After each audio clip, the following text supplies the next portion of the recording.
வணக்கம். ஆகஸ்ட் 20ஆம் தேதி பங்குச்சந்தையில் நடந்த சில விஷயங்களை விரைவாக பார்க்கலாம். முக்கியமான டிஸ்க்ளைமர், நான் செபி ரெஜிஸ்டர்ட் அட்வைசர் கிடையாது.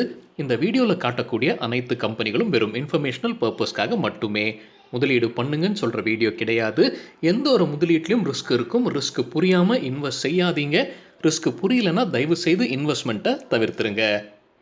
நம்ம ருபி டிரைவர் சேனலை சப்போர்ட் பண்ணுற அனைத்து நல்ல உள்ளங்களுக்கும் நன்றி. வீடியோ பிடிச்சிருந்ததுன்னா தயவு செய்து லைக் பண்ணுங்கள், தெரியாதவங்களுக்காக ஷேர் பண்ணுங்கள்.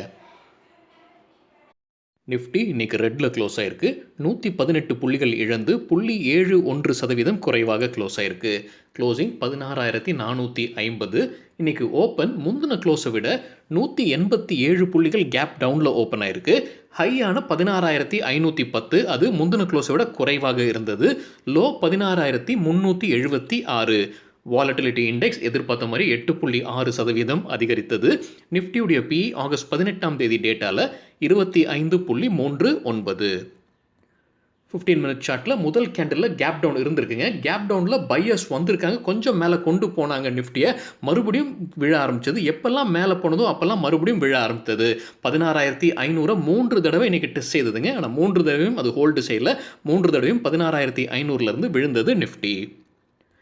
செக்டர் வைஸ் பர்ஃபார்மன்ஸில் FMCG தவிர அனைத்து செக்டரும் ரெட்டில் இருந்திருக்காங்க.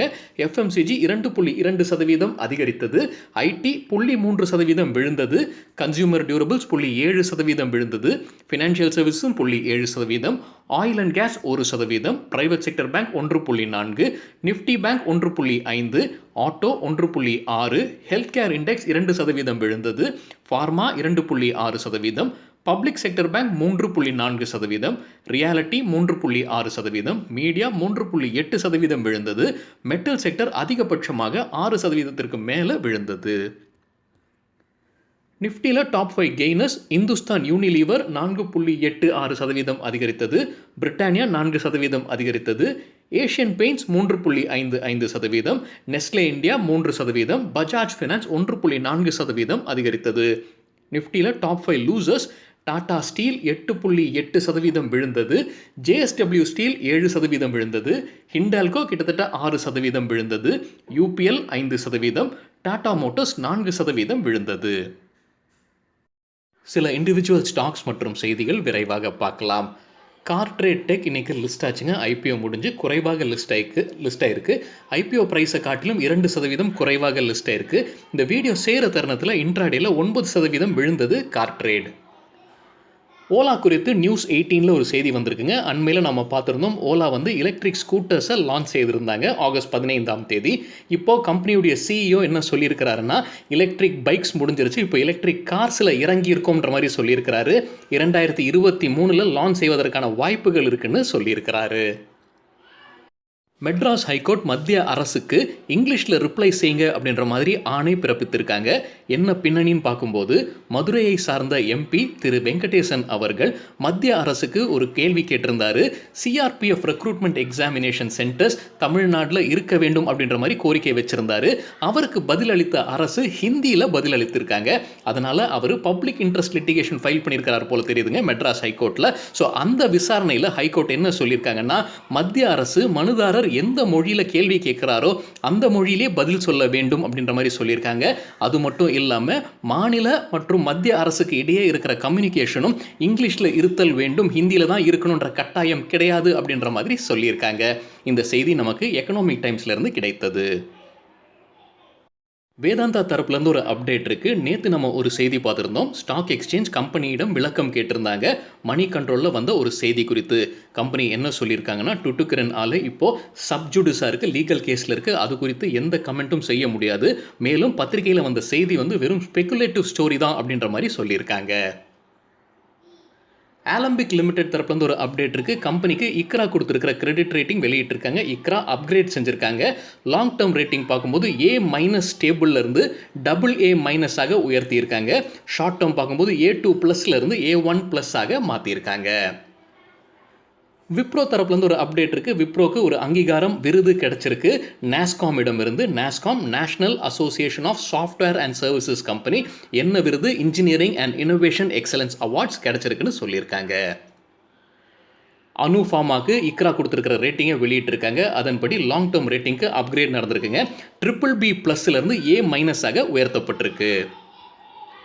நிக்கோ பார்க்ஸ் அண்ட் ரிசார்ட்ஸ் தரப்புலேருந்து ஒரு அப்டேட் இருக்குது. கம்பெனியுடைய ஷேர் பிரைஸ் இன்னைக்கு 5% அப்பர் சர்க்கியூட்டை எட்டியது. வெஸ்ட் பெங்கால் அரசு ஒப்புதலின்படி அவங்களுடைய பார்க்ஸை திறக்க போகிறதாக அறிவிச்சிருக்காங்க. ஜெட் ஏர்வேஸ் குறித்து மணி கண்ட்ரோலில் ஒரு செய்தி வெளியே இருக்குது. நமக்கு முன்னதாகவே தெரியும் ஜெட் ஏர்வேஸை வேறொரு கம்பெனி டேக் ஓவர் செய்வதற்கான ரெசல்யூஷன் பிளான் சப்மிட் செய்து அது இப்போதைக்கு ஒப்புதல் கிடச்சிருக்கு அவங்களுடைய கமிட்டி ஆஃப் கிரெடிட்டர்ஸ் கிட்ட இருந்து. இப்போது ஜெட் ஏர்வேஸுடைய ஊழியர்கள் என்ன சொல்லியிருக்காங்கன்னா இதை அனுமதிக்க கூடாது அப்படின்ற முறையில் அவங்க மேல்முறையீடு செய்கிறாங்க. NCLAT கிட்ட நேஷனல் கம்பெனி லா அப்பல்லட் ட்ரிபியூனலில் அவங்க மேல்முறையீடு செய்ய போகிறதா அந்த செய்தியில் சொல்லியிருக்காங்க. JP இன்ஃப்ராடெக் லிமிடெட் தரப்புலேருந்து ஒரு அப்டேட் இருக்குது. கம்பெனியை சுரக்ஷா குரூப் டேக் ஓவர் செய்வதற்கான ரெசல்யூஷன் பிளான் சப்மிட் செய்து கமிட்டி ஆஃப் கிரெடிட்டர்ஸ் ஒப்புதலும் கொடுத்துருந்தாங்க. அது NCLT ஒப்புதலுக்கு இப்போ வெயிட்டிங் பண்ணிக்கிட்டு இருக்காங்க. NCLT ஒப்புதல் வந்து ஆகஸ்ட் 25 NCLT பரிசீலனை செய்கிறாங்க. அன்று கிடைப்பதற்கான வாய்ப்புகள் இருக்குன்னு கம்பெனி தரப்புலேருந்து சொல்லியிருக்காங்க. ஸ்டீல் ஸ்ட்ரிப்ஸ் வீல்ஸ் லிமிடெட் தரப்புலேருந்து ஒரு அப்டேட் இருக்குது. கம்பெனிக்கு கிடைத்த ஆர்டர் குறித்தான ஒரு அப்டேட். $11 மில்லியன் எக்ஸ்போர்ட் ஆர்டர் கிடைச்சிருக்குன்னு கம்பெனி தரப்புலேருந்து அறிவிச்சிருக்காங்க. டிசம்பர் 2021 இது நடைமுறைப்படுத்தப்படும்னு சொல்லியிருக்காங்க. சென்னை மற்றும் தாப்பரில் இருக்கிற அவங்க உற்பத்தி ஆலையில் தான் இது செய்ய போகிறதா அறிவிச்சிருக்காங்க. கார்வி ஸ்டாக் புரோக்கிங் கம்பெனியுடைய சேர்மன் மற்றும் ப்ரொமோட்டர் திரு C. பார்த்தசாரதி கைது செய்யப்பட்டிருக்கிறார். என்ன பின்னணின்னு பார்க்கும்போது இண்டஸ்இண்ட் பேங்க் அளித்த புகாரின்படி இந்த கைது நடைபெற்றிருக்கு. என்ன புகார்னு பார்க்கும்போது கம்பெனி பேங்க்குக்கு கொடுக்க வேண்டிய 237 கோடிகள் இன்னும் கட்டவில்லை. அது மட்டும் இல்லாமல் பணம் கையாடல் செய்யப்பட்டிருக்கலாம் அப்படின்ற ஒரு குற்றச்சாட்டும் இருக்கு. இது 2019 முதலே இந்த விஷயம் நடந்து கொண்டிருக்கு.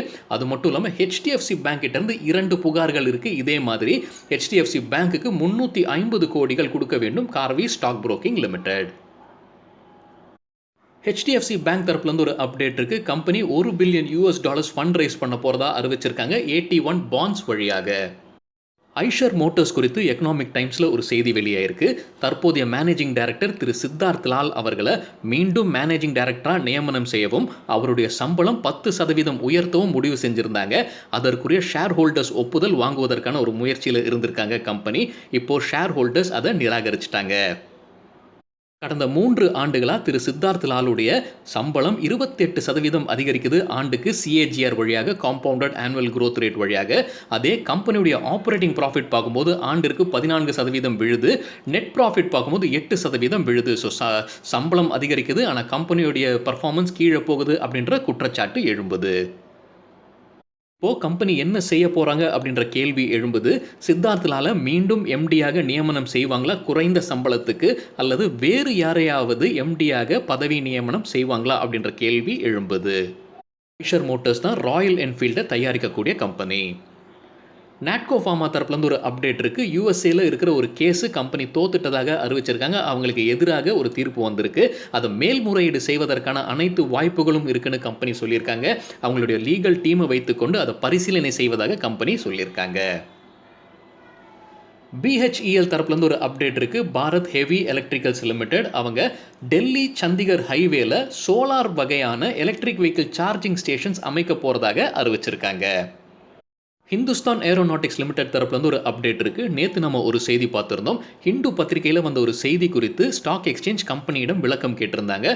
இப்போ கம்பெனி விளக்கம் அளித்திருக்காங்க. என்ன சொல்லியிருக்காங்கன்னா $716 மில்லியன் டீல் GE ஏவியேஷன் கிட்டேருந்து கிடைத்தது உண்மைதான் அப்படின்னு சொல்லியிருக்காங்க. ஆனால் இது ஸ்டாக் எக்ஸ்சேஞ்சுக்கு தெரிவிக்க வேண்டும் அப்படின்ற ரூல் கிடையாது அப்படின்ற மாதிரி கம்பெனி சொல்லியிருக்காங்க. இன்றைக்கி இன்ட்ராடேல 5% ஸ்டாக் ப்ரைஸ் அதிகரித்தது. வோடஃபோன் ஐடியா தரப்புலேருந்து ஒரு சின்ன கிளாரிஃபிகேஷன் கொடுத்துருக்காங்க. ஒரு செய்தி வளம் வந்து கொண்டிருக்கு. அவங்களுடைய லைசன்ஸ் ஃபீ ஜூன் குவார்ட்டருக்குரியதை கட்டலை, அதில் 150 கோடிகள் மீதம் இருக்குது அப்படின்ற மாதிரி ஒரு செய்தி வளம் வந்து கொண்டிருந்தது. அதை முற்றிலும் தவறு அப்படின்னு கம்பெனி தரப்புலேருந்து சொல்லியிருக்காங்க. கட்ட வேண்டிய அனைத்து தொகையும் கட்டி விட்டாச்சு, Q1 கம்பெனி தரப்புலேருந்து சொல்லியிருக்காங்க. பாரதி ஏர்டெல் தரப்புலேருந்து ஒரு அப்டேட் இருக்குது. கம்பெனி சுப்ரீம் கோர்ட்டை நாட போகிறாங்க. AGRல இருக்கிற தவறை சரி செய்ய வேண்டும் அப்படின்றது முன்னதாக நமக்கு தெரியும். வோடஃபோன் ஐடியா கடைசி முயற்சியாக சுப்ரீம் கோர்ட்டில் ரிவ்யூ பெட்டிஷன் ஃபைல் பண்ணியிருக்காங்க. இப்போ பாரதி ஏர்டெலும் சுப்ரீம் கோர்ட்டில் ரிவ்யூ பெட்டிஷன் ஃபைல் செய்ய போகிறதா செய்தி வெளியாயிருக்கு. டாடா எலக்ஸி தரப்புலேருந்து ஒரு அப்டேட் இருக்கு. கம்பெனி வேறொரு மீடியா கம்பெனியான டிஎஸ்டிவியுடன் இணைந்து சொல்யூஷன் செய்ய போறதாக அறிவிச்சிருக்காங்க. டிஎஸ்டிவி மீடியா கம்பெனி அட்வர்டைசிங் ரிலேட்டடான கம்பெனி போல தெரியுதுங்க. அவங்களுடைய முக்கியமான டார்கெட் ஆப்பிரிக்கா தான். ஸோ இப்போ சொல்யூஷன்ஸ் செய்ய போறதா டாடா எலக்ஸி தரப்புலேருந்து அப்டேட் வெளியாயிருக்கு. ஜனவரி 2022 முதல் ஆர்பிஐ உடைய புதிய விதிமுறைகள் நிலுவைக்கு வருதுங்க. அதன்படி ஆன்லைன்ல விற்பனை செய்யக்கூடிய செல்லர்ஸ் வந்து கிரெடிட் கார்டு அல்லது டெபிட் கார்டு டீட்டெயில்ஸை ஸ்டோர் செய்யக்கூடாது. ஸோ பையர்ஸ் வந்து முழுமையாக அவங்க கார்டு டீட்டெயில்ஸை டைப் தான் செய்யணும். ஒவ்வொரு முறையும் அதை ஸ்டோர் செய்யக்கூடாது அப்படின்ற மாதிரி விதி வரப்போகுது. ஜனவரி 2022 முதல் இது ஒரு நல்ல முடிவு அப்படின்றது என்னுடைய தனிப்பட்ட கருத்து.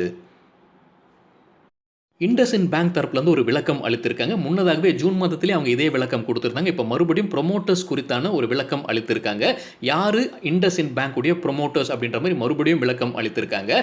இண்டஸ்இண்ட் இன்டர்நேஷனல் ஹோல்டிங்ஸ் லிமிடெட் தான் ப்ரொமோட்டர்ஸ். இதில் யாரெல்லாம் இருக்காங்கன்னு பார்க்கும்போது Overseas Indians, high net worth individuals தான் இதில் இருக்காங்க. தனிப்பட்ட நபர் வந்து ஒரு ப்ரொமோட்டராக கிடையாது அப்படின்ற மாதிரி கம்பெனி தரப்புலேருந்து விளக்கம் அளித்திருக்காங்க. இண்டோஸ்டார் கேபிட்டல் ஃபினான்ஸ் கம்பெனியுடைய ப்ரொமோட்டர்ஸ் ஆஃபர் ஃபார் சேல் வழியாக சில ஷேர்ஸை விற்பனை செய்கிறாங்க. கிட்டத்தட்ட 5% ஷேர்ஸ், ஒட்டுமொத்த ஷேர்ஸில் 5% ஷேர்ஸ் விற்பனைக்கு வருது. இன்னைக்கு நான் ரீட்டைல் கேட்டகரிக்கும் திங்கக்கிழமை ரீட்டைல் கேட்டகரிக்கும் விற்பனை நடக்குது. கம்பெனி நிர்ணயிச்சிருக்கிற ஃப்ளோர் பிரைஸ் பார்த்தீங்கன்னா ₹290. இப்போ கம்பெனியுடைய விலை ட்ரேடிங்கில் ஆகிட்டு இருக்கிறது ₹305 லெவலில் ட்ரேட் ஆகிட்டு இருக்கு. நேற்று closing price ₹338. Cadila health care தரப்புலேருந்து ஒரு அப்டேட் இருக்குது. கம்பெனி இட்டாலியன் கம்பெனியான கெமியுடன் இணைந்து யூஎஸ்ஏல ஒரு இன்ஜெக்ஷன் லான்ச் செய்ய போகிறதாக அறிவிச்சிருக்காங்க.